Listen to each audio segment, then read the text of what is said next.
Desembargador Luiz Mendes, primeiro, parabéns pela sua participação aqui no simpósio, com colocações brilhantes.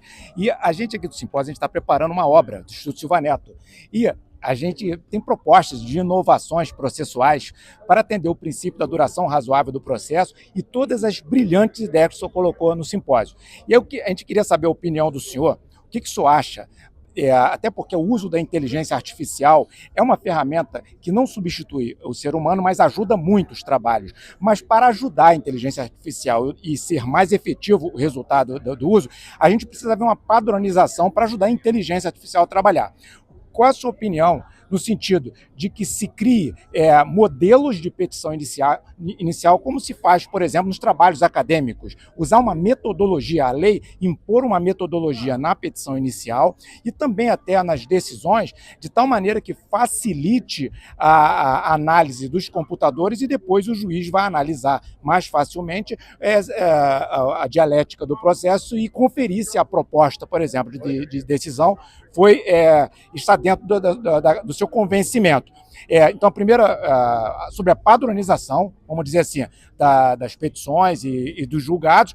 E uma segunda pergunta é que nesse processo de utilização formal da inteligência artificial, que se crie no Código de Processo Civil, Código de Processo Penal, nos códigos de processo que são usados de uma maneira geral em toda a justiça brasileira, todas as leis processuais, de um recurso que antecede a sentença final ou de um acórdão final, como se fosse uma espécie de embargo, mas que desse condições do juiz fazer uma verificação prévia, ouvindo as partes, que se o modelo de sentença adotado por ele está dentro do perfeito convencimento dele, dentro do padrão técnico exigido, se ele altera ou se ele mantém o que seria uma minuta inicial de sentença ou de decisão. Então, são duas perguntas. Sobre a padronização do processo das petições judiciais, né, de modo geral, e também das decisões, para ajudar a inteligência artificial a responder de maneira mais eficiente,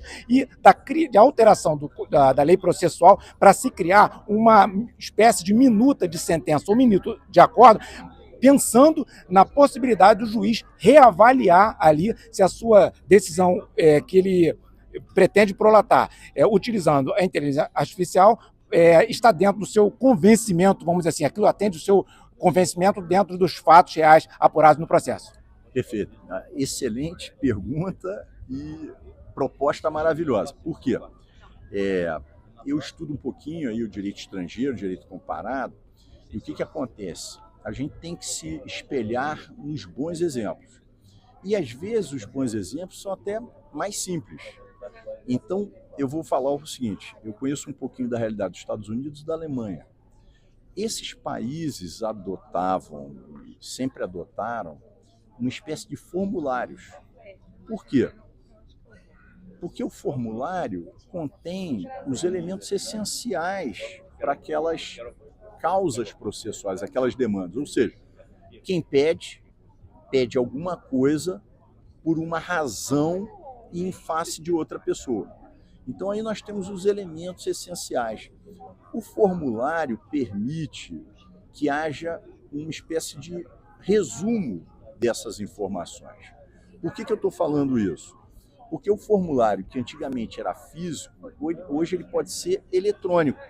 Então, essa padronização talvez que tenha mencionado. Porque qual é o problema ou a dificuldade da inteligência artificial no mundo jurídico? É que as petições podem ser mais complexas e até mais extensas, tratando às vezes de várias questões. Então você pega às vezes uma petição inicial com 50, 100 páginas, e a pessoa às vezes fala de uma série de temas que estão indiretamente relacionados.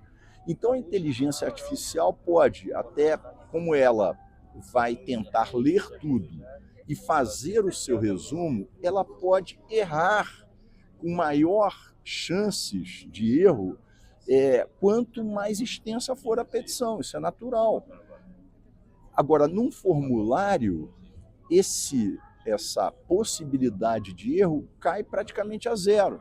Então, a petição, não que ela deixe de ser necessária ou possa existir, ela pode complementar em termos de argumentação, Mas o formulário ou os campos padronizados permitem que a inteligência artificial faça uma leitura muito mais rápida e uma conclusão também muito mais assertiva. Então, com isso, a gente vai diminuir os riscos de erro na inteligência artificial. Eu digo isso muito à vontade também, porque lá na vice-presidência do tribunal, a gente tem utilizado a título de programa piloto, não na prática, a inteligência artificial. E a gente se depara, às vezes, com um percentual elevado de erro por causa disso. A pessoa fala um monte de coisa de direito público, mas, na verdade, a causa acaba sendo de direito privado. Então, isso confunde a inteligência artificial, né? Porque ela pode ler, tem 10 palavras falando uma coisa, mas é que a pessoa, na hora de escrever, foi mais prolixa. Então, o computador vai ler as 10 e aquelas 2 que eram fundamentais vai desconsiderar. E aí, com um modelo mais de formulário, a gente avança nesse sentido. Então, por isso que eu digo, acho que a gente tem que sempre olhar as experiências de outros países e tentar construir com o que já deu certo, está dando certo. Esses formulários que antes eram físicos, hoje são eletrônicos. Então, eu acho que é exatamente o que a gente estava falando. Exato. Né?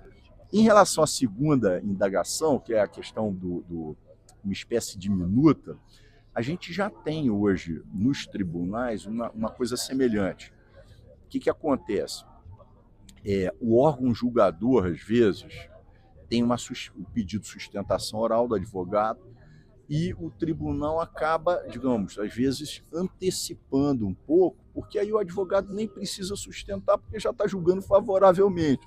Então isso traz economia. O advogado não vai perder 15 minutos falando e os julgadores julgando quando já é uma coisa consensual. E, ao mesmo tempo, quando é em sentido contrário, às vezes a indicação, o CNJ também faz isso, ele lê já a minuta de ementa, que aí o advogado já sabe o que tem em sentido contrário e pode objetivar a sua argumentação, a sua sustentação oral naqueles pontos que são realmente relevantes para tentar alterar o convencimento da corte. Então, eu acho que a gente pode evoluir, digamos, em metodologias, né, em meios que acabem tornando os julgamentos mais objetivos, mais profundos e mais rápidos.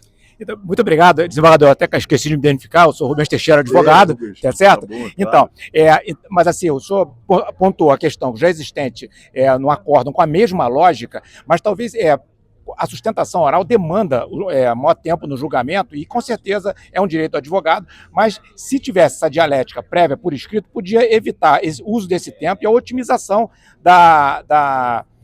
do processo, aí, facilitando, inclusive, a vida do tribunal e até do advogado. Então, assim, a proposta de formalizar isso, o senhor acha que vale a pena o debate? Eu acho que sim. Essa experiência, por exemplo, tem sido geralmente... eu volto a dizer, eu comecei a adotar essa metodologia no tribunal quando era presidente da turma, não tinha ainda a previsão legal, mas foi uma experiência bem sucedida. Isso vem se expandindo nos tribunais e talvez se possa pensar também em algo semelhante para o primeiro grau. Desembargador, muito obrigado. A palestra do senhor foi excelente. O senhor mostrou se realmente, o senhor usa indicadores, ou seja, de gestão, pelo que o senhor apresentou, mostrando que o senhor mede a eficiência da equipe e também mostra que o senhor procura dar ali à sua própria equipe, que produz os bons resultados, o conforto para trabalhar bem. E o senhor é um bom exemplo. Muito obrigado pelo seu trabalho. Eu tá bom? Agradeço, tá bom? Obrigado pelas ideias.